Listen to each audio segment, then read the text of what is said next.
Bien-aimés dans le Seigneur, bonjour. Moi, c'est le pasteur Yann.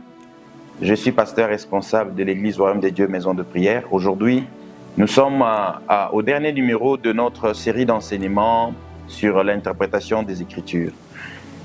Aujourd'hui, dans le dernier chapitre, comme nous l'avons promis au niveau du premier chapitre, c'est qu'aujourd'hui, nous allons aborder l'aspect application pour voir comment est-ce que vous pouvez bien comprendre une chose et mal l'appliquer. Parce que si vous avez déjà mal compris, c'est difficile de bien appliquer. Il faut d'abord commencer par bien comprendre. Si vous avez bien compris, mais il reste toujours un risque de mal appliquer. Et nous allons voir un cas comme ça dans la Bible, dans dans Actes des Apôtres, chapitre 4, au verset 34. Mais pour bien introduire cela, nous allons commencer par le verset 32. Le verset 34 vous est déjà affiché à l'écran ici. Je crois que vous constatez le verset 34, mais je vais lire les autres versets. La parole de Dieu dit ceci: la multitude de ceux qui avaient cru n'était qu'un cœur et qu'une âme. Nul ne disait que ses biens lui appartenaient en propre, mais tout était commun entre eux. Les apôtres rendaient avec beaucoup de force témoignage de la résurrection du Seigneur Jésus. Et une grande grâce reposait sur eux tous, car il n'y avait parmi eux aucun indigent. Tous ceux qui possédaient de champs ou de maisons les vendaient, apportaient le prix de ce qu'ils avaient vendu et le déposaient aux pieds des apôtres. Et l'on faisait des distributions à chacun selon qu'il en avait besoin. Amen. Selon qu'ils en avaient besoin. Ce verset qui se trouve dans les Actes des Apôtres est en train de dire une chose très importante. Il est en train de dire que les membres de l'Église primitive vendaient tout ce qu'ils avaient comme bien. Ils vendaient leurs maisons, ils vendaient leurs biens. Aujourd'hui, il y en a qui ont des maisons, des voitures, tout ça. Ils vendaient leurs maisons, ils vendaient leurs... si je dois l'appliquer aujourd'hui, ils vendaient leurs voitures, ils vendaient tout ce qu'ils avaient. Et ils venaient le mettre aux pieds des apôtres. Ils venaient le placer là aux pieds des apôtres. Et c'est les apôtres qui géraient cela et le distribuaient à chacun. Je ne sais pas pourquoi est-ce qu'on n'applique pas ces versets complètement aujourd'hui à l'église. C'est vrai qu'il y en a encore qui viennent déposer l'argent de maisons qu'ils ont vendues aux pieds de pasteurs. Mais est-ce que le pasteur applique? Si on applique le A, il faut appliquer le B. Si quelqu'un vient déposer le prix de la maison qu'il a vendue aux pieds du pasteur, est-ce que le pasteur vend et distribue à tout le monde selon le besoin? Mais ici, la Bible est en train de dire que l'Église de cette époque ne considérait pas quelque chose comme propre. Tout était à la communauté. Tout était à la communauté. C'est ça l'explication de l'époque. Tout ce qui était à moi était à mes frères, était à mes sœurs, et tout le monde en jouissait au même titre. Personne ne mettait en avant la propriété. Ils estimaient qu'ils étaient devenus une famille. C'est comme ça on dit qu'ils avaient un même cœur et une même âme. Et les apôtres manifestaient avec grande efficacité la résurrection de Christ, le miracle de la résurrection de Christ, manifestaient la puissance de Dieu avec une grande efficacité. Et c'est ce qui motivait encore les hommes et les femmes à vendre tout ce qu'ils avaient et à amener ça aux pieds des apôtres. Tout ce qu'ils avaient, sans exception, ils amenaient. Et c'est ce qui se faisait, les apôtres distribuaient au point qu'il n'y avait point d'indigents parmi eux. Et voilà. Et pour comprendre, parce que la première chose, comme nous avons dit, il faut comprendre le but de ces textes et l'application de ces textes aujourd'hui. Il faut comprendre ces deux choses. Le but et l'application. Le but de ces textes, c'est effectivement de passer le message de la solidarité. De la solidarité. C'est le plus important. C'est ça la compréhension de ces textes. Paul passe pour ceux de cette génération passée et nous de cette génération un message, la solidarité. Une église qui n'est pas solidaire les uns envers les autres n'est pas une église qui partage un même cœur, une même âme. N'est pas un corps, cette église-là. Une église doit avoir le sens de la solidarité. Que ceux qui en ont pensent à ceux qui n'en ont pas. Afin qu'il n'y ait pas d'indigents au milieu de saints. Qu'il n'y ait pas de gens qui manquent de quoi s'habiller. Qu'il n'y ait pas de gens qui manquent de quoi manger. Qu'il n'y ait pas de gens qui manquent où mettre la tête pour dormir. Il n'est pas correct de voir un juste mendiant son pain. Non, il n'est pas correct. Un membre de l'église passant sa nuit dehors à la belle étoile. Non, c'est ce que Paul est en train de passer comme message. Il dit cette église-là avait utilisé dans son temps tout le moyen qui était à leur disposition pour faire en sorte qu'au milieu d'eux, qu'il n'y ait pas d'indigents. Et que tout soit concentré, consacré sur l'essentiel, le salut, l'évangile, l'expansion du royaume de Dieu. C'était le plus important pour cette église-là du Seigneur. C'était le plus important. Et c'est ça le message encore à comprendre aujourd'hui. La solidarité au sein de l'église. La solidarité parmi les saints, parmi les justes. Dieu qui bénit les uns, il le fait pour que ceux qui sont bénis soient des sources de bénédiction pour les autres. C'est ce que Paul est en train de dire. Vous qui êtes bénis, soyez des sources de bénédiction pour les autres.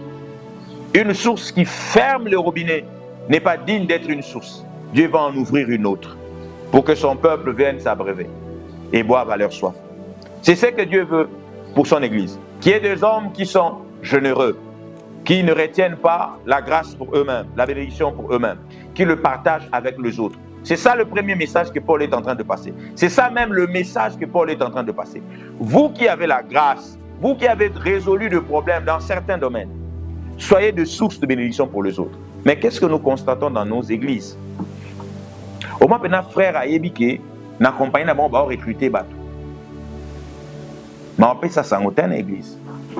A obanga bateau église baya koye bageye a salara na compagnie X et que ba foutara bango bien.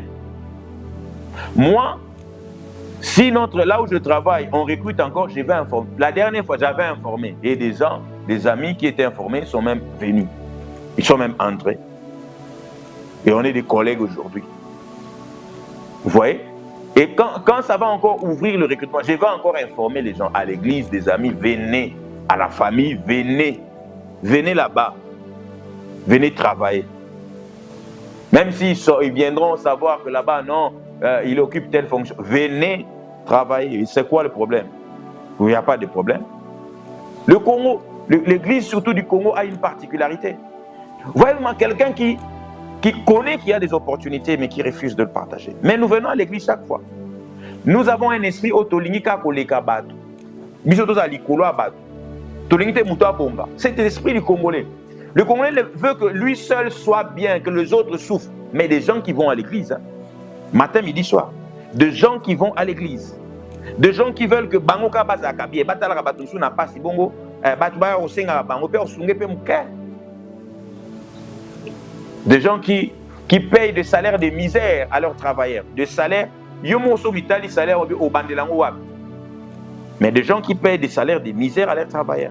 Mais pourtant, quand vous regardez à ce qu'eux-mêmes gagnent, vous dites, mais toi, tu peux te permettre de payer plus que ça à des travailleurs. Ça ne va pas du tout t'appauvrir.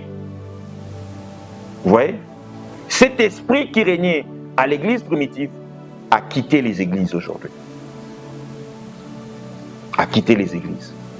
Ça a même quitté les pasteurs, parce que lorsque le juste de cette église amenait au pied des apôtres, les apôtres, c'est eux qui faisaient en sorte qu'il n'y ait point d'indigents.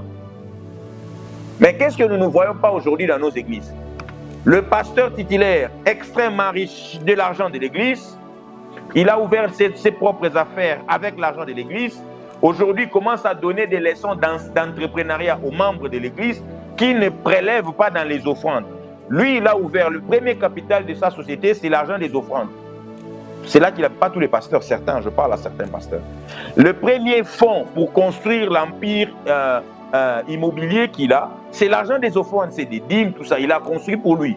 Et puis il vient donner aux gens des leçons, il faut entreprendre, vous savez, il faut entreprendre, hein, vous pouvez chercher des financements. Toi, tu as cherché quel financement? Toi-même là, le financement là, ce n'est pas l'argent des offrandes que tu as pris. Tu penses vraiment que si tu avais donné cet argent-là au frère là, il n'allait pas ouvrir une entreprise lui aussi? Arrête de donner aux gens des leçons, parce que toi-même tu prélèves dans les offrandes. Les affaires qui marchent aujourd'hui sont financées, peut-être même perfusées à chaque fois par les offrandes. Dès qu'il y a une faillite, tu prends l'argent de l'église, tu perfuses encore, tu transfuses même tes affaires privées avec l'argent de l'église. Vous voyez? Le jour où le Congo deviendra sérieux comme les autres nations où on contrôle les églises et toutes les ASBL, beaucoup de pasteurs vont s'appauvrir et beaucoup vont même quitter l'église. Ils vont laisser parce que cette affaire ne sera plus rentable. Imagine que la DGI fasse correctement son travail et vienne vérifier les finances de l'église. C'est une ASBEL qui doit être contrôlée. Les églises sont des ASBEL qui doivent être contrôlées dans un pays normal pour éviter la gabégie, pour éviter le détournement. On devrait faire l'objet de contrôle. C'est vrai qu'il y a des impôts que nous ne payons pas parce que nous ne réalisons pas de bénéfices. Mais on doit venir contrôler pour voir si l'argent de l'église sert exclusivement aux intérêts de l'association.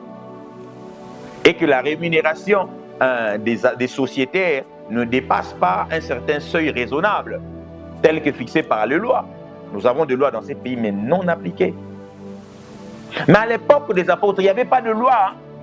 Mais ces gens ont fait en sorte que dans leurs églises, il n'y avait pas d'indigents. Ils ont fait en sorte, alors qu'il n'y avait pas de loi. Mais ils ont travaillé dans toute la transparence au point qu'il n'y avait pas d'indigents dans leurs églises. Mais dans nos églises aujourd'hui, qui contrôle les finances de l'église? C'est le pasteur.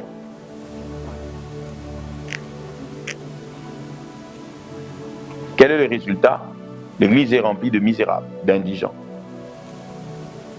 Des gens, quand ils ont des problèmes, ils viennent, nous leur disons, on va prier pour vous. Pierre et les pauvres, ils avaient plus de miracles là-bas. Hein. Mais ils ne sont pas arrêtés au miracle. Hein. Ils donnaient à manger aux membres de l'église. Ils donnaient de ce que les autres amenaient, ceux qui en avaient, ils redistribuaient. Ils priaient, guérissaient les malades, mais ils redistribuaient. Tout en poussant les gens au travail. Pour que les gens ne tombent pas dans l'oisiveté. On poussait les gens au travail. Vous voyez? C'est très important. C'est très important. Mais malheureusement, aujourd'hui, nous nous sommes écartés de très loin de ces choses si importantes pour la vie de l'Église et les saluts des âmes. Maintenant, passons à l'application. Ces gens, dans le cadre de la solidarité, à leur époque, ils prenaient tout ce qu'ils avaient et venaient mettre. Est-ce que dans le contexte actuel, on peut le faire? Non. On ne peut pas le faire.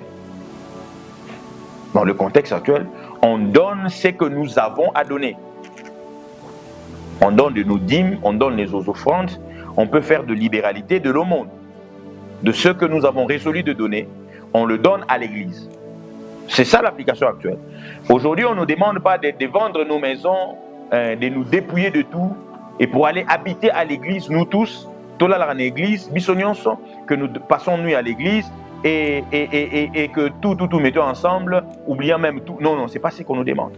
Aujourd'hui, chacun vit chez lui, chacun a sa propriété, chacun garde ses propriétés, mais dans ce qu'il a, il libère une partie, il va donner à l'Église pour que l'Église se comporte correctement. Ça, c'est la première application pour ceux qui donnent, le membre de l'Église. Et pour le pasteur, les fonds de l'Église, c'est pour l'œuvre du ministère, ce n'est pas pour soi-même.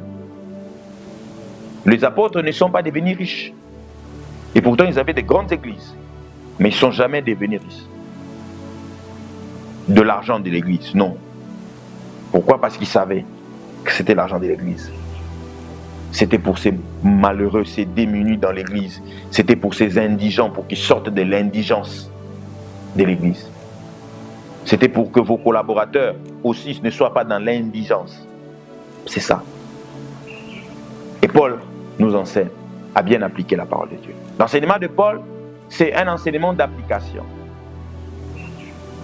D'application correcte de ce que Dieu veut, selon la grâce qui vous est accordée.